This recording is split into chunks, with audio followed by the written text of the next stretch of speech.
Saki, please go beyond your Saki, please go beyond your Saki. To all here in the Rose Garden and to the vast gathering of Americans, young and old, on our National Mall at this very hour, welcome back to Washington, D.C., and welcome back to the largest pro-life gathering in the United States of America, the 45th Annual March for Life.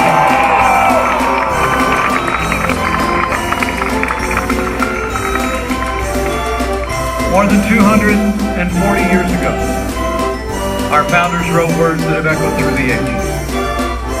They declared these truths to be self-evident, that we are, each of us, endowed by our Creator with certain unalienable rights, and that among these are life, liberty, and the pursuit of happiness.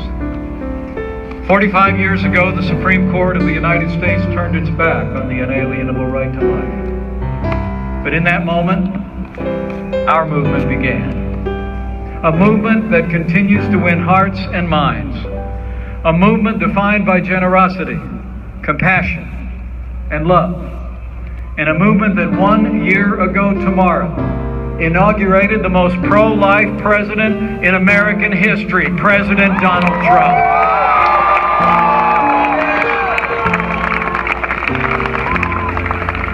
From preventing taxpayer dollars from funding abortion overseas, to empowering states to respect life in Title X, to nominating judges who will uphold our God-given liberties enshrined in the Constitution of the United States, this president has been a tireless defender of life and conscience in America. And today, President Trump will do even more to defend the most vulnerable in our society. My friends, life is winning in America because love saves lives. And know, as you march for life, that your compassion, your persistence, your activism, and your prayers are saving lives. And this pro-life generation should never doubt, we are with you. This president stands with you. And he who said, before I formed you in the womb, I knew you, is with you as well. And I believe with all of my heart, with your continued dedication and compassion, with pro-life majorities in the Congress, with President Donald Trump in this White House, and with God's help, we will restore the sanctity of life to the center of American law.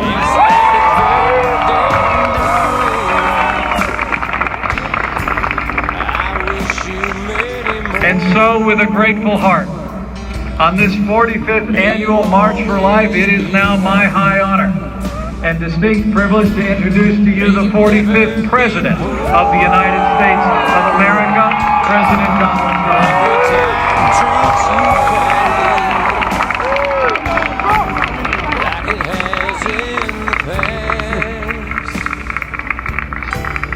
May your troubles be fleeting. May your pleasures. Thank you very much. That's so nice. We have tens of thousands of people watching us right down the road. Tens of thousands.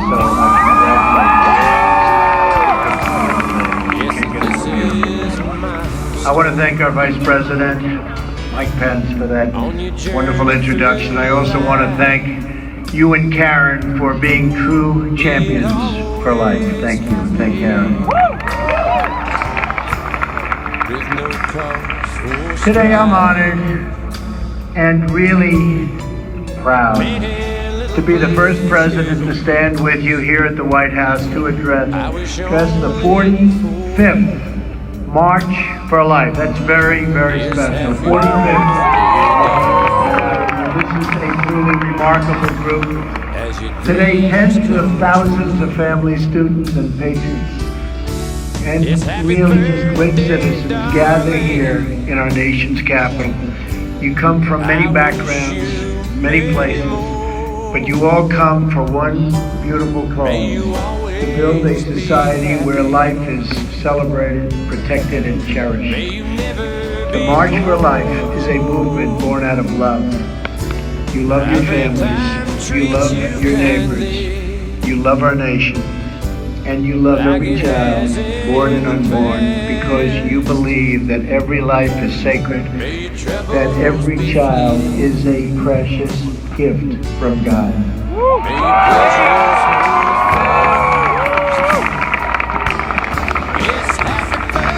We know that life is the greatest miracle of all. We see it in the eyes of every new mother who cradles that wonderful, innocent, and glorious newborn child in her loving arms. I want to thank every person here today and all across our country who work in such vigorous and tireless devotion to make sure that parents have the care and support they need to choose life.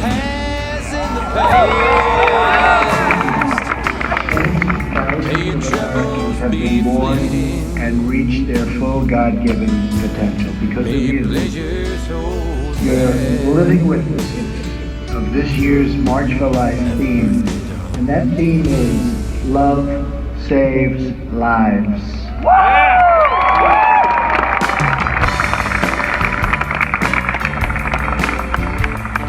As you all know, Roe versus Wade has resulted in some of the most permissive abortion laws anywhere in the world.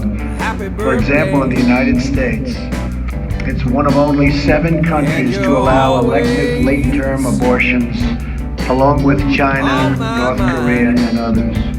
Right now, in a number of states, the laws allow a baby to be born from his or her mother's womb in the 9th month.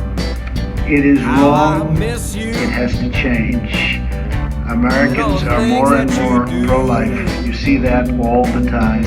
In fact, only 12% of Americans support abortion on demand at any time. Under my administration, we will always defend the very first right in the Declaration of Independence, and that is the right to life.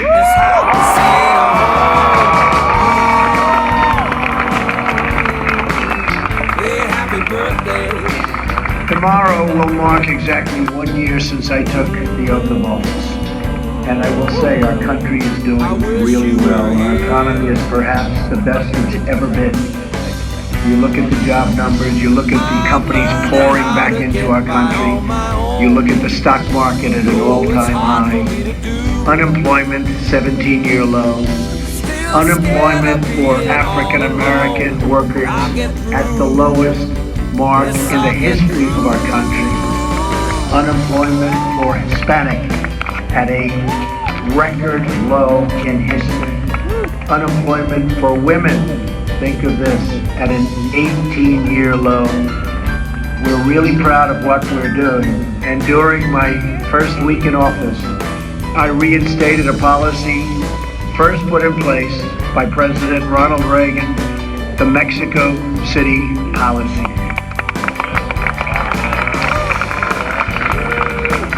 I strongly supported the House of Representatives' pain-capable bill, which would end painful late-term abortions nationwide. And I call upon the Senate to pass this important law and send it to my desk for signing.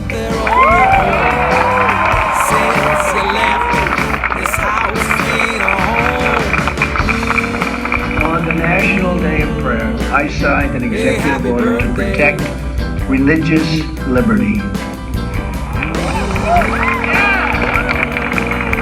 Very proud.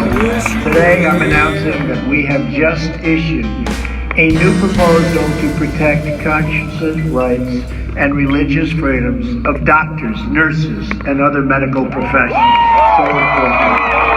I have also just reversed the previous administration's policy that restricted states' efforts to direct Medicaid funding away from abortion facilities that violate the law.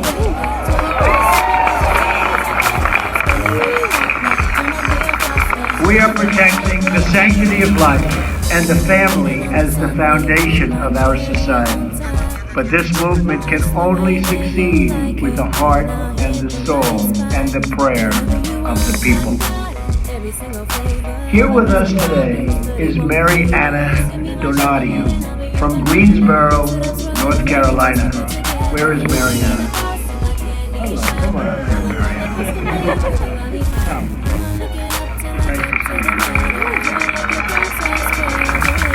Mariana was 17 when she found out she was pregnant.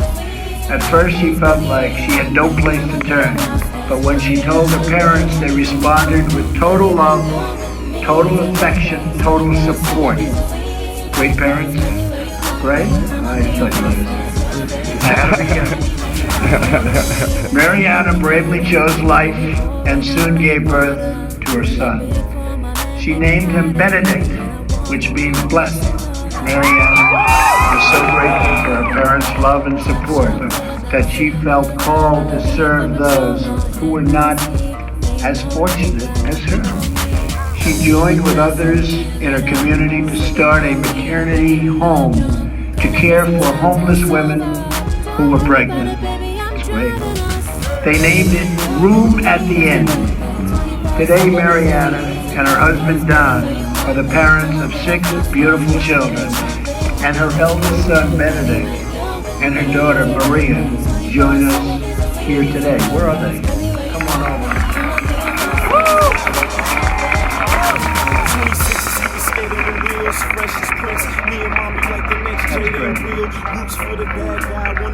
Over the last 15 years, Room at the Inn has provided housing, child care, counseling, education, and job training to more than 400 women. Even more importantly, it has given them hope. It has shown each woman that she is not forgotten, that she is not alone, and she really now has a whole family of people who will help her succeed. That hope is the true gift of this incredible movement that brings us together today. It is the gift of friendship, the gift of mentorship, and the gift of encouragement, love, and support. Those are beautiful words and those are beautiful gifts. And most importantly of all, it is the gift of life itself. That is why we march. That is why we pray, and that is why we declare that America's future will be filled with goodness, peace, joy, dignity, and life for every child of God. Thank you to the March for Life, special, special people, and we are with you all the way. May God bless you, and may God bless America.